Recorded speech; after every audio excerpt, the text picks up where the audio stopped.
Hello, it's Mike Levin, Thursday, July 28th. Coming up on 1 p.m. and it's lunchtime again, and I am so inspired to actually discuss the next step in the SEO notebook product, which is also Pipulate, which is also a few other projects rolled into one, because it's really about connecting dots now. I did not realize how wound the catapult was waiting for the ropes to be cut. I did not realize how primed the pump was ready for ignition. Jupyter Notebook is the missing piece to make all this Python stuff just flow so naturally and to be shareable. It's shareable because all the dependencies you refer to in your Jupyter Notebook scripts are likely to be there thanks to Anaconda. So I've reproduced my system, in all but the nuances, because each system has its nuances, like how it handles recycling the HTML per row when one of the columns, inevitably as it is an URL column. The execution of whose function is associated with it will most often require the fetching of the HTML and the header, and basically the fetching of the response to a request for that URL. And in the past, I've gone to some considerable lengths to make sure that I don't keep firing off another HTTP request per column whose function calls for it, but instead I have recycled the one HTML call across the row. And I do that because I let go of it real quickly after it's used, never to be seen again until you run a similar job that calls for it again. And now that I'm running off a local machine, it's time to rethink that decision, because you've got an opportunity for a sort of local hard drive based statefulness, i.e. you've got a lot of storage space on your own machine, and you don't have to worry about multi-tenant applications. You're the one using it.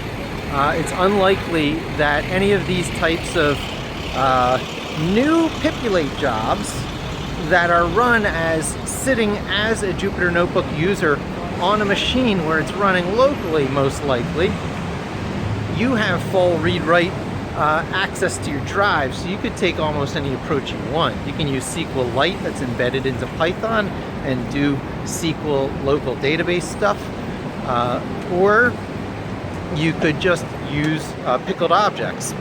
And I'm leaning towards Pickled Objects, and I refer to shelves fairly often, so this is all this Python lingo. But to clarify what it is that pickling is the digital equivalent of a lot like what it sounds. You take an object you're holding and you store it for later use, and it makes the transition from an in-memory object to being an object stored in a re-instantiatable state on a hard drive. That's another way of saying you can store data on your hard drive and load it back in as the data structure it was in running memory quite easily. And that's really the trick behind JSON as well, this JavaScript object notation that's become so popular of late, replacing in RESTful APIs and APIs of all sorts, the much more heavyweight, burdensome XML format. It's just prettier and nicer to look at JSON, and it comes from a very different heritage than XML. XML was an extraction of a even higher level document definition language called SGML, of which HTML is one sublanguage, XML is another sublanguage, and they all seem to be pointy bracket based, all these SGML extractions. And so that was the first popular interoperable data exchange language, which also happened to be able to be used for markup. So XML was very popular there for a while, especially in the Java and early .NET worlds. but it has since been replaced by this object notation that comes from JavaScript that represents basically the state of objects in memory. That's easy to transfer from place to place. We've all seen it at some point when we viewed source on things. It's now embedded as part of view source a lot more often than it used to be. And pickling is reproducing the JSON trick in the Python world. And in the Python world, any object you're sitting on in memory can be pickled. So it's a great way to achieve statefulness. If you want to come back later, you just look for where you know you stored that pickled object and you load it back into memory and it's ready to use, just like last time. But there's many times when you need to pickle a lot of objects and you need to look them up. You need to be able to call them up by some numeric or more often string-based key or immutable object key. And in those cases, you use the shelve API, which basically, well, let's see, I need to go this way. And that's away from the noise, so that will be good. Okay, I hope it's away from the noise. So shelve is a way to pickle a lot of objects based on keys.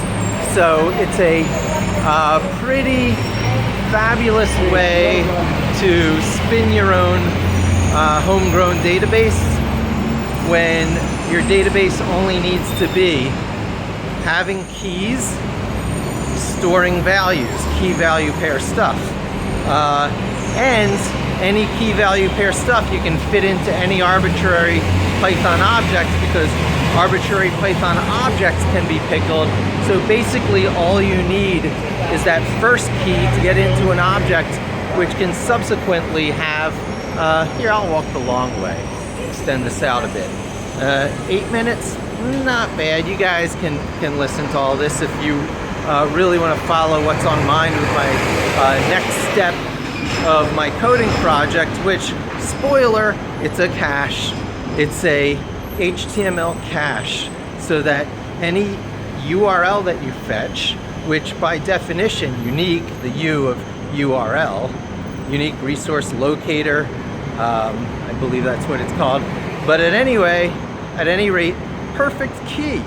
So if you are sitting on a URL and you fetch that HTML, you store that HTML as the value in a key value pair locally using the storage capability of your local hard drive, which presumably is many, probably hundreds of gigabytes available these days. And you can do housekeeping every once in a while. Think of it and treat it as a cache. You set cache to true. All URLs that you fetch will be cached. You set it to false, it will purge. Delete that whole database straight off of the hard drive, and the next time you turn cache on, it'll start accumulating them up again. You could even have rules where you could have a date associated with the URLs that you saved, or the last time you fetched that URL, the last time that has been freshened. And so long as that's less than a day or a week or whatever you want to use, it will not refetch the resource. Instead, it will use the one that it found locally in the database, which will be much, much quicker than an HTTP call over to who knows where. And so as you run jobs over and over, the jobs will get progressively quicker. If it happened to have failed in the middle and only got so far, it'll spin through. It'll only look for the places where it can fill data in. So it'll catch quickly right up to where you left off on the job. And if you wanted to rerun things as if it was from scratch to do full test runs, you don't have to go, oh, I'm gonna have to fetch all that HTML over again. It'll spin through the job really quickly, applying the locally processed functions that don't require round trips on the internet subsequently. So it won't speed up things like refetching a Moz page authority, if that's worth fetching anymore, who knows. So many places the page authority is not updating, like in the Moz toolbar lately. So I'm keeping an eye on that, but these metrics that replace PageRank are few and far between and generally of dubious value. So one of those ultimate things I may be doing is figuring out a way to spin my own page authority. It's a really tall order for reasons I'll probably get into in other videos, but at very least I will be able to hit against multiple APIs that claim to provide such numbers, like SEMrush's difficulty number, Majestic SEO's TrustFlow.